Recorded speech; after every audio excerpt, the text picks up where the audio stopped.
Hi everybody, I'm Diana from Bright Path Wellness. Today I'm going to teach you how to make kimchi. I love kimchi. It's a Korean dish. Pre and probiotics. So this is a Napa cabbage. This is what you're going to start with. I got this from the store and I basically cut this in half. I'm going to use all of this. So I'm going to show you. So here we go. Now from here, you're going to cut it into thinner strips, okay? And then shortly, I'll show you too, you're going to cut out the core, and then you're going to cut it into pretty much what I would call bite-sized pieces. And you're going to place it in a bowl. See that core there? So I'm going to take that out, okay? Now, my Korean friends, if I had some, would probably correct me on many levels, and that's okay, because I would really want them to. However, I don't have any Korean friends right now, so we're going to do our best to do what we can. Now, just chop it up like this, okay? And place it in a bowl. See, you see these size pieces? Because these are all going to break down. So I'm going to pause the video so that I can chop. You'll get bored watching me for this long, and then we'll go to the next step. Okay, we are back. Now, that cabbage, which was really small, medium size of Napa cabbage. They get huge. If you've ever been to an Asian market, they are enormous. They're lovely. I wasn't able to get to an Asian market, so I got this at my regular grocery store. It made 2 bowls. I like surface area when I work, so what I'm going to do, I'm going to start with 1 bowl.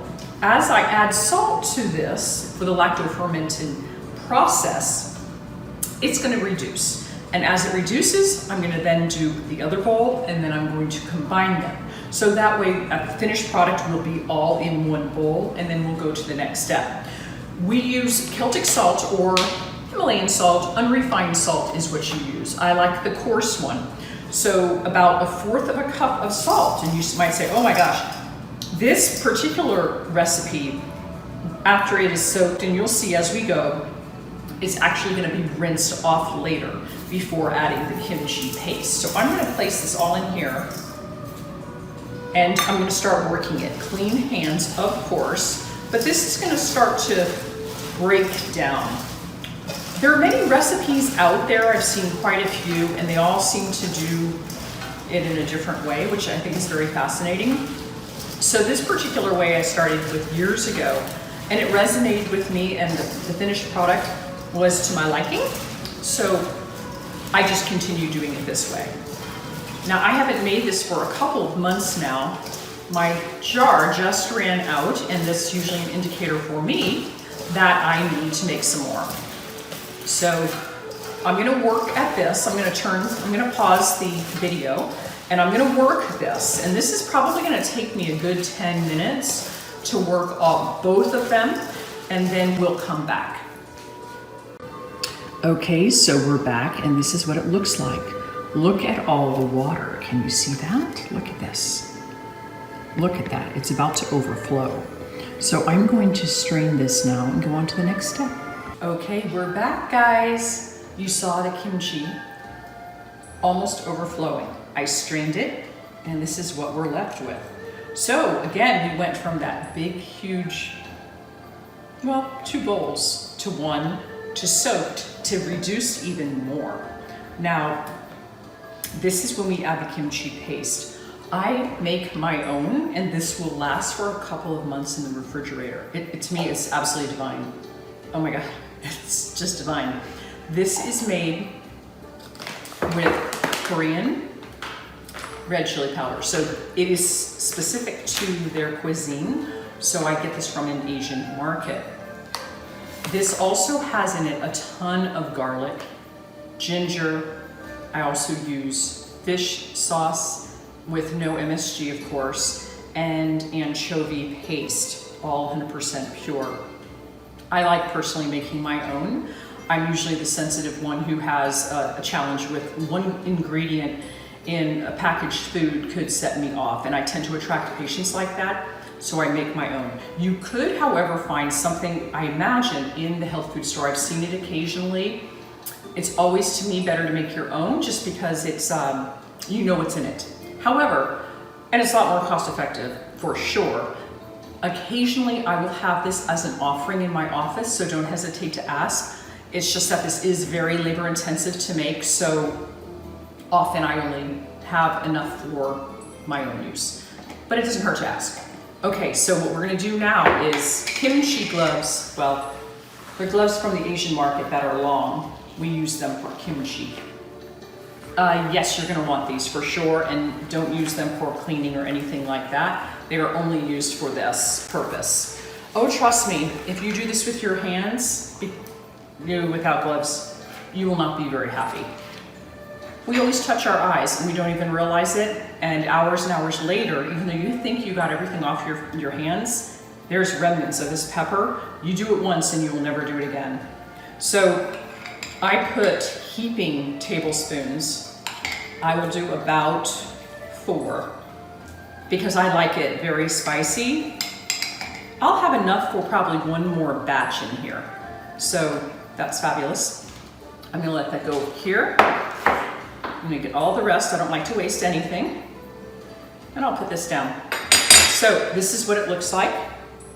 And now I'm gonna start to kind of massage the kimchi or massage the cabbage with the kimchi paste.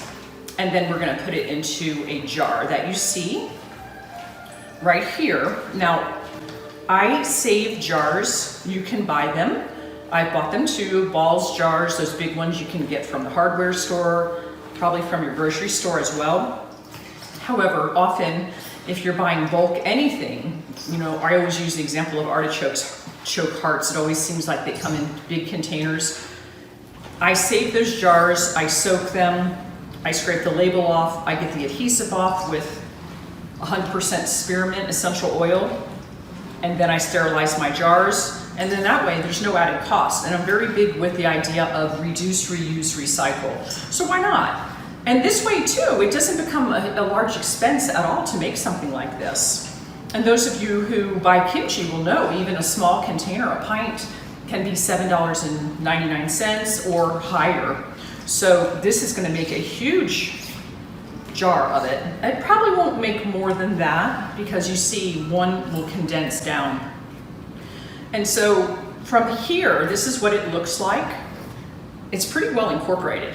And now I just take my jar and I start to place it in the jar. It gets a little messy sometimes. A lot of it will go on the counter. And another little hint, at least for this type of counter that I have here, is the red paste will kind of stain. And this is for me, so my counter's clean, so I don't mind putting it from the counter into my jar.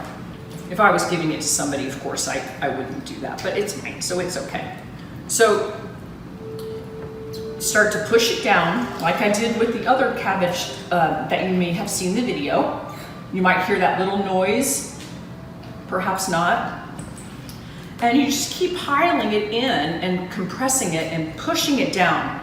And then the moisture is going to come to the top, and then usually I weight it down with, I have a couple of basalt stones that I will use, and then I'll put a bowl underneath it and leave it on the counter for 3 days. So this one actually is perfect. Look, you can already see the moisture coming up like that. So I'm just gonna take basalt stone that I have that's already sterilized and clean, and I'm just gonna add that right there. Now I actually do have a teeny bit left over. So I'm gonna go get a small jar and put that in the small jar, and it will have made, this size jar and another little guy. So that's it, guys. Simple, easy. If you are more time crunched, you may want to consider buying the kimchi paste. But if you're like me and you like doing a lot of those things yourself, just know that that's going to be kind of a couple hour project. Then you can do that as well. It's kind of fun to have a kimchi party. These days, I know with COVID-19, a lot of people aren't gathering, so you could do a Zoom session with your friends and have a kimchi party. Why not? It'd be fun. Plus, I always say this, you guys don't make cookies. They're the worst things for your gut health. We've got to keep our immune system strong, and sugar and that kind of stuff hurts the immune system. This kind of stuff helps the immune system. It is amazing, pre and probiotic food. So that is what I encourage you to do. It's easy. Get your friends involved. If you have kiddos, Hopefully they're old enough to understand, or you teach them all the rules of don't touch their eyes and have everybody have gloves, okay? So let's give it a whirl and give me some feedback, okay? Wishing you light on your bright path.